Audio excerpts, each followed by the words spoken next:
नमस्कार, महाराष्ट्र वेज रेसिपीजमध्ये मी नेहा तुमचं स्वागत करते. तर आज मी करणार आहे रात्रीच्या जेवणात वडापावचा बेत. तर वडापावचा बेत करण्यासाठी मी घरातल्या घरातच धण्याची पावडर करून घेणार आहे.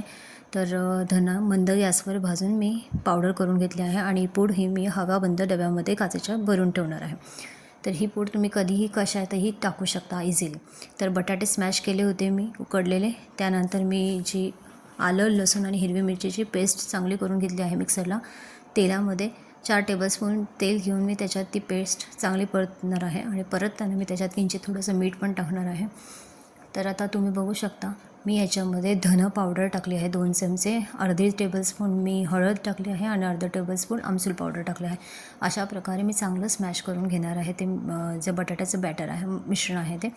तर बटाटा मी पूर्ण गाळ केलेला नाही आहे, मी अर्धवट हाताने स्मॅश केलेला आहे. मी स्मॅशरचा वापर यासाठी केलेला नाही, मी हातानेच कुस्करला आहे. तर आता मी एका साईडला वडापावचं जे बटाटा वड्याचं जे बॅटर असतं त्या बॅटरची तयारी करून घेणार आहे. तर बॅटरमध्ये मी थोडंसं हळद टाकली आहे किंचित आणि थोडंसं चवीप्रमाणे मीठ टाकलं आहे. अशा प्रकारे मी बॅटर स्मूथली मी पाणी घालून ॲड केलं आहे आणि आता कोथिंबीर बारीक चिरून मी बटाटे वड्याचे वडे स्टार्ट करते करायला. तर वडे मी मीडियम साईजचेच बनवून घेणार आहे आणि मीडियम साईजचे वडे बॅटरमध्ये बुडवून मी वडे काढायला घेतलेले आहेत. तर तुम्ही बघू शकता किती छान प्रकारे हे वडे निघालेले आहेत. हे वडे चवीला पण खूप छान लागतात. माझ्या मुलीसाठी मी थोडासा कमी तिखटाचा वडा बनवला होता.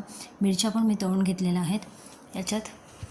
तर तुम्ही सॉसबरोबर किंवा चटणीबरोबर वडा सर्व करू शकता छान प्रकारे. तर तुम्हाला माझी जर रेसिपी आवडली असेल तर लाईक करा, शेअर करा आणि माझ्या चॅनलला सबस्क्राईब करा, जेणेकरून पुढचे माझे व्हिडिओज तुम्हाला अपडेट येत राहतील. तर बघा माझी मुलगी किती आवडीने खाते, तिला खूप आवडलेला आहे वडापाव. तर रेसिपी बघितल्याबद्दल थँक्यू.